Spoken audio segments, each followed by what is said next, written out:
Hi, welcome back to Science 1206, the Weather Dynamics Unit. I'm Ms. Ledwell, and in this video, we'll talk about fronts. Let's get started. Recall that an air mass is a very large mass of air with nearly uniform properties of temperature, pressure, and humidity.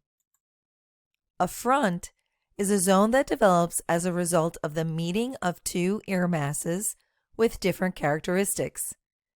This typically results in a change in the weather depending on the temperature differences of the air masses. Fronts usually bring precipitation. The type of weather front that forms is determined by the specific characteristics of the interacting air masses. The types of fronts include cold fronts, warm fronts, stationary fronts, and occluded fronts. Next, please pause this video and watch the video embedded in Brightspace to learn more about fronts. It's located in the same area as the instructional videos. Once you've watched that video, please return here and resume this instructional video. Next up, we're going to look at cold fronts. A cold front is caused when a cold, dense air mass pushes and displaces a warm air mass.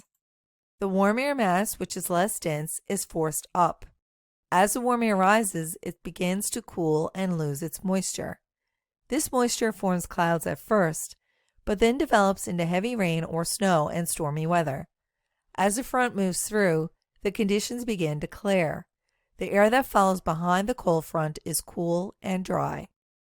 Cold fronts are shown on a weather map by a blue line with triangles pointing in the direction of the cold front's motion. Now let's look at an animation of a cold front. So a cold front forms when a cold air mass moves under a warm air mass. The warm air is pushed up, causing the warm air to cool and lose all its moisture as rain or snow.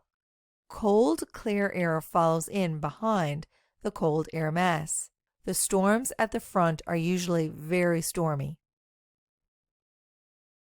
A warm front is caused by warm air mass moving slowly up a stationary cold air mass. As the warm air slowly rises and cools, rain showers or flurries develop. Conditions are somewhat calm.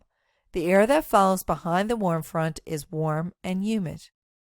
A warm front is shown on a weather map by a red line with half moons pointing in the direction of the warm front's motion. Let's look at an animation of a warm front. A warm front forms when a warm air mass slowly moves up and over a cold air mass. As the warm air rises up, it slowly cools, forming clouds, and then loses its moisture as showers or flurries. Falling behind the warm front is warm, wet air. In the summer, it'll be muggy and hot. The storms at the warm front are usually not very stormy. They're calm. Now we'll look at occluded fronts.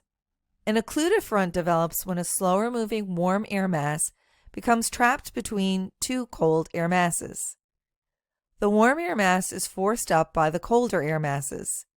The warm air front becomes cut off or occluded as it is pushed upward and the temperature drops. This tends to bring precipitation. An occluded front is depicted on a weather map by a purple line with alternating semicircles and triangles. An occluded front forms when a fast-moving cold air mass catches up with and overtakes a slower-moving warm air mass. As the cold front overtakes the warm front, it slowly forces the warm air to rise, forming clouds and scattered light showers. As the cold front continues to overtake the warm front, cooler air follows behind. A stationary front forms when two slowly moving air masses meet and collide but then stall. On a weather map, a stationary front is shown as alternating red semicircles and blue triangles. Stationary fronts often occur between air masses with small temperature and pressure differences. Stationary fronts usually bring rain or snow for long periods of time, and the conditions are calm. It is common to have rain, drizzle, and fog lasting for days. A stationary front forms when two slow-moving air masses collide. As the air masses collide, the warm air slowly rises, forming clouds and light drizzly rain. Since the air masses are moving so slow, the front is very stable and hangs around for a long time. Drizzly rain can last for days. Now it's time to continue to the next video. Take a quick break and get ready to dive into more exciting weather wonders in the next video.